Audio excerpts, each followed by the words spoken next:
Assalamualaikum warahmatullahi wabarakatuh. Ketemu lagi dengan Bu Retno. Pada pertemuan kali ini, Bu Retno akan membahas materi tentang angka penting. Angka penting yang akan kita bahas itu ada 3 bagian. Yang pertama, apa arti angka penting itu? Yang kedua, aturan penulisan angka penting. Kemudian yang ketiga, aturan berhitung menggunakan angka penting. Nah, langsung saja kita masuk materi yang pertama. Apa itu arti angka penting? Angka penting adalah angka yang diperoleh dari hasil pengukuran. Dari mengukur berarti membandingkan dengan alat ukur.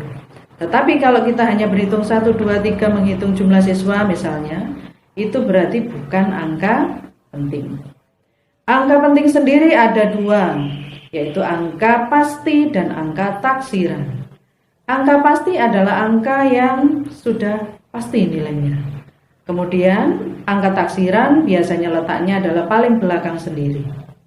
Misalnya 20,1, maka 20 itu adalah pasti, 1 adalah taksirannya. Itu adalah arti angka penting. Kemudian dalam penulisan angka penting ada 5 hal pembatasannya. Yang pertama, semua angka bukan 0 adalah angka penting. Jadi angka yang tidak mengandung unsur angka 0 semuanya dianggap sebagai angka penting. Contohnya 125 itu semuanya tidak ada angka 0-nya, berarti 3 angka penting. Kemudian aturan yang kedua, semua angka 0 yang terletak di antara angka bukan 0 adalah angka penting. Jadi angka 0 yang letaknya diapit di antara angka bukan 0, 0-nya terhitung sebagai angka penting. Contohnya 160,32 berarti dia mengandung 5 angka penting. 16032 semuanya terhitung sebagai angka penting. Kemudian yang ketiga, angka 0 di sebelah kanan angka bukan 0 tanpa desimal itu bukan angka penting, kecuali diberi tanda khusus. Tanda khususnya apa? Misalnya garis bawah atau garis atas di angka. Itu dihitung sebagai angka penting. Misalnya 200. Kalau angka 200 tanpa ada tanda garis bawah atau garis atas, maka yang dihitung sebagai angka penting hanya angka 2-nya saja, berarti hanya 1 angka penting. Tetapi kalau saya menuliskan 200, kemudian 0 yang pertama sampingnya 2 saya beri garis bawah, maka dihitung sebagai 2 angka penting. Jadi sampai dengan yang di garis bawah, jumlah angka pentingnya. Yang ketiga, yang keempat maksud saya, semua angka 0 di sebelah kanan tanda desimal, tetapi di sebelah kiri angka 0 adalah bukan angka penting.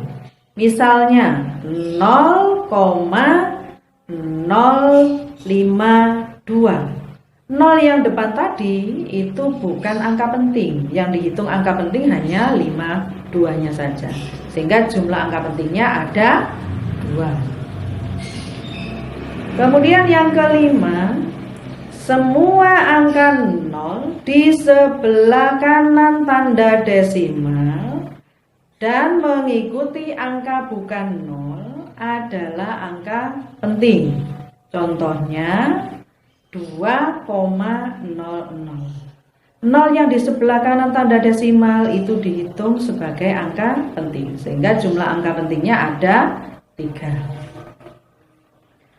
Kemudian bagian yang ketiga, tadi aturan penulisan. Sekarang aturan berhitung menggunakan angka penting. Dalam berhitung saya kelompokkan menjadi 5. Yang pertama, untuk penjumlahan dan pengurangan. Aturannya, jika ada soal angka penting dijumlah atau dikurang, hasilnya nanti hanya boleh mengandung satu angka taksiran saja. Satu angka taksiran saja, yaitu angka yang paling belakang sendiri itu dianggap sebagai taksirannya. Contoh untuk penjumlahan, 85,6 ditambah 13,21. 85,6 taksirannya ada di angka 6. 13,21 taksirannya ada di angka 1. Maka kalau kita hitung dengan nilai sesungguhnya ketemu 98,81.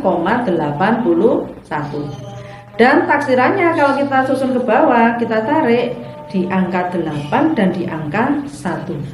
Syaratnya kita hanya boleh satu angka taksiran saja. Maka kita ambil yang terdepan. Berarti kita berhenti di angka 8. Sehingga jawaban angka pentingnya 98,8 cm dengan satuannya boleh. Itu maksudnya.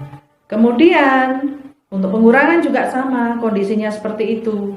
Taksirannya adalah angka yang paling belakang, jawabannya diambil taksiran yang terdepan. Aturan yang kedua yaitu perkalian atau pembagian. Hasilnya nanti harus mengikuti jumlah angka penting yang paling sedikit.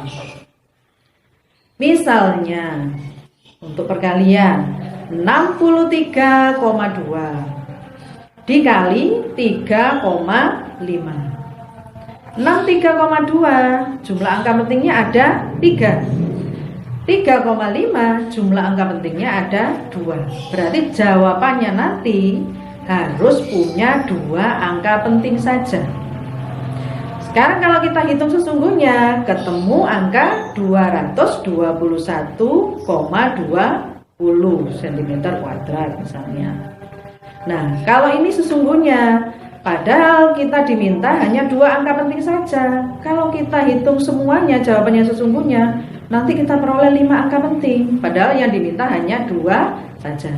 Maka kita boleh merubah atau menyederhanakan atau membulatkan supaya nilai ini tidak terlalu jauh berbeda tetapi tetap mengandung 2 angka penting. Nah, ini saya rubah dengan angka 220. Nah, kalau 220 itu mengandung berapa angka penting? Iya betul, 2 angka penting. Karena 0 yang belakang tanpa ada tanda khusus, sehingga yang dihitung angka penting hanya 2 dan 2 belakangnya saja. Tuh. Kemudian aturan yang ketiga, penarikan akar. Hasilnya nanti ditulis sebanyak angka penting yang ditarik akarnya. Misalnya kalau angka yang ditarik akar ada 3 angka penting, jawabannya nanti juga harus mengandung 3 angka penting. Contoh, akar 9. Akar 9 itu berapa angka penting? 1. Jawabannya nanti tentunya kan 3. 3 sudah memenuhikah 1 angka penting? Kalau sudah berarti kita tidak perlu merubahnya lagi. Contoh yang kedua, misalnya akar 16. Akar 16 itu 16-nya sendiri 2 angka penting. Berarti jawabannya nanti harus mengandung 2 angka penting. Padahal akar 16 hasilnya berapa? 4. Nah, angka ini harus kalian rubah menjadi 2 angka penting. Dengan cara tidak terlalu berbeda jauh nilainya dan 2 angka pentingnya ikut. Kira-kira berapa? Iya betul, 4,0. 4,0 itu artinya juga 4, tetapi dia punya 2 angka penting. Nah, sekarang yang keempat, pemangkatan. Kalau tadi penarikan angka, sekarang pemangkatan. Untuk pemangkatan, hasilnya nanti ditulis sebanyak angka penting yang dipangkatkan. Sama halnya dengan penarikan akar. Misalnya 2,3, itu kan 2 angka penting. Hasilnya nanti juga harus punya 2 angka penting. Kita lihat, hasil sesungguhnya adalah 5,29. 5,29, 3 angka penting. Rubah dulu menjadi 2 angka penting. Boleh dibulatkan. Nah, kalau ketemu jawabannya 5,3. 5,3 selisih enggak dengan itu? Selisih cuma sedikit sekali. Jadi sah, boleh kita gunakan. 5,3 mengandung 2 angka penting. Yang kelima, perkalian angka penting dengan bilangan eksak. Bilangan eksak itu bilangan yang dari membilang, menghitung tadi jumlah sismal misalnya. Nah, itu hasilnya ditulis sebanyak angka penting semula. Semula maksudnya apa? Sesuai dengan hasil alat ukur tadi. Contohnya, 50,53 gram dikalikan 17 wadah. 17-nya adalah angka eksak. 50,53 gram itu adalah angka pentingnya. Maka hasilnya nanti kalau kita hitung diperoleh 859,01. Nah, hasil ini harus mengandung jumlah angka penting sesuai soal. Tadi soalnya ada 4 angka penting. Nah, sementara 859,01, 5 angka penting. Ini harus kita rubah dulu. Jadi berapa kira-kira? Ya betul, 859,0. Dia mengandung 4 angka penting. Jangan lupa satuannya diberikan. Nah, begitulah materi yang saya sampaikan untuk angka penting. Mudah-mudahan informasi yang saya berikan dengan pembelajaran jarak jauh seperti ini, anak-anak masih bisa menerima dengan baik. Tetap sehat, jaga kebersihan, patuhi protokol kesehatan, belajar dengan rajin. Semoga apa yang disampaikan Bu Retno kali ini bisa bermanfaat dan bisa dipahami dengan mudah. Saya akhiri, wassalamualaikum warahmatullahi wabarakatuh.